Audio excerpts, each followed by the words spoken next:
Welcome back, everybody. Thank you for watching. Today we're going to be shooting my Bravo company AR15, but we have a pretty unique bullet that we're going to shoot today. This is the Fort Scott Munitions Brush Hog 5.56, and the reason that this video is titled the way it is because Fort Scott claims that this round is designed to tumble on impact and cause some pretty serious wound cavities, which is what the AK-74 has always been kind of famous for, and what makes those rifles so popular. Now, the problem is that the AK-74s are not as available as they used to be, and the best ammo that you could get for those is really no longer available at all. So if there was a 5.56 round that could produce even similar results to what the AK-74 did, I think that it would be a huge jackpot. Now, I have tested the Fort Scott Munitions pistol ammo.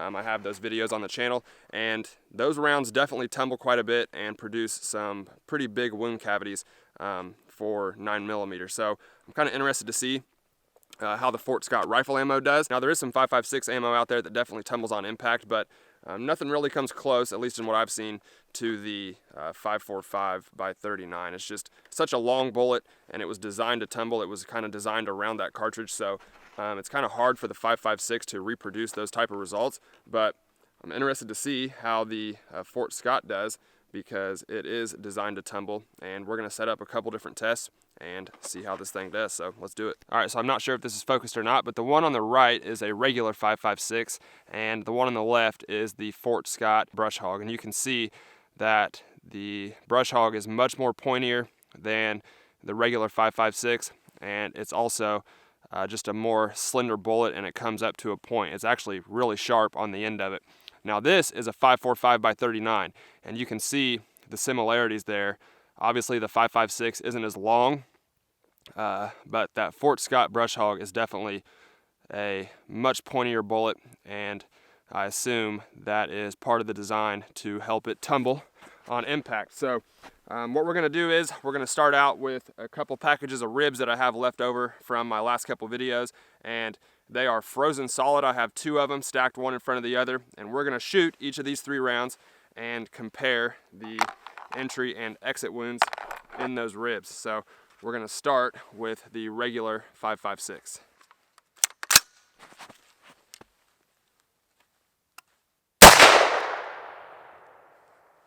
All right, now we're going to do the 5.45 by 39 out of my Arsenal AK-74.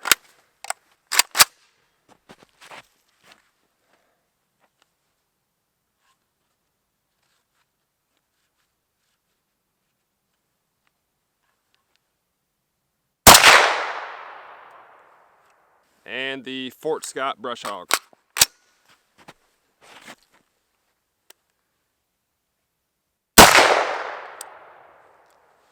All right, let's go check it out. All right, guys, that's an exit hole on the first shot. I shot too low and hit the wood, but the entry holes are all about the same. That's the regular 5.56, that's the 5.45, and that is the Fort Scott Brush Hog. So going through that first package of ribs, again, all super tiny exit holes. Going into the second package of ribs, you can see the regular 5.56 there, still really tiny. The 5.45 is definitely a little bit bigger, and the Fort Scott Brush Hog is probably even bigger than the 5.45. And on the back side here, that is the regular 5.56 that we shot. That is the 5.45 right there, and that is the Fort Scott Brush Hog. So it's definitely, in this meat and bone test, it's definitely comparable to the 5.45 and even bigger as far as the exit hole goes on that second package of ribs, which would be probably about when that bullet started to tumble. So pretty cool. All right, guys, now I'm going to do a ballistic shell test with the Fort Scott Munitions Brush Hog, and I have two 20% clear ballistic shell blocks set up on the table down there, and I'm just kind of curious to see how this does compared to the other 5.56 and 5.45 rounds that I've tested in the past. I'm not going to test those again today because I have done a couple videos on those. I might roll in some footage here, though, of what those did in ballistic shell when I tested them a couple months ago.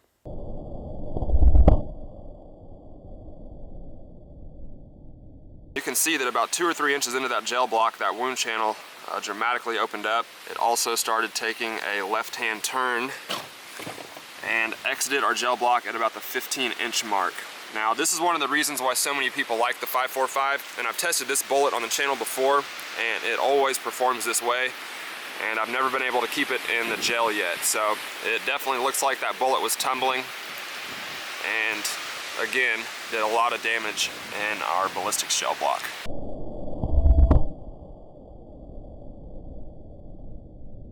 Alright guys, the 5.56 went in a couple inches below our 5.45, and this one actually has a very large wound channel as well. The bullet kind of started going up and came to a stop right there backwards, and our 55 grain 5.56 stopped at about 15 inches into our first gel block. So as you can see, the 5.45 just tumbled like crazy, and like I said, I've never been able to keep it in gel. It always tumbles and flies out the side somewhere, so don't know if I'm expecting quite that dramatic results from this, maybe, but I am kind of curious to see how it does compared to the other 5.56 that we tested, so let's see.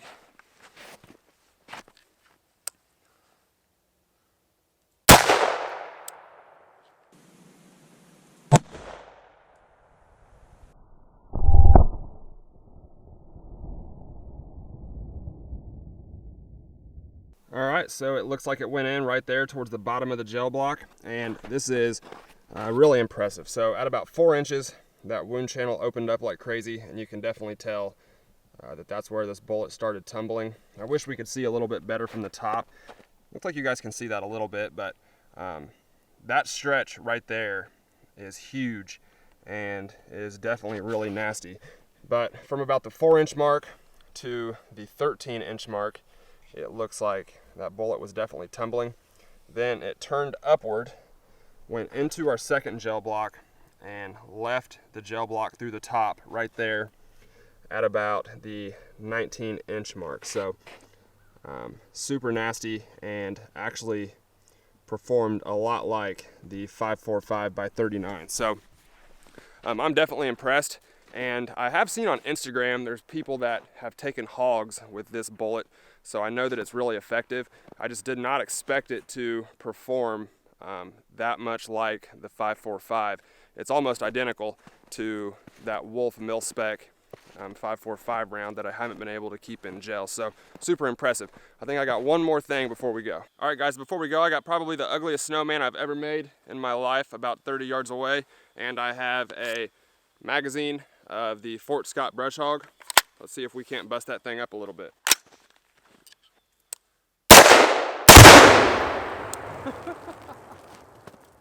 I think that's a good way to wrap it up. I hope you guys liked today's video. If you did, please give it a thumbs up for me. Thank you all for watching, and I'll see you next time.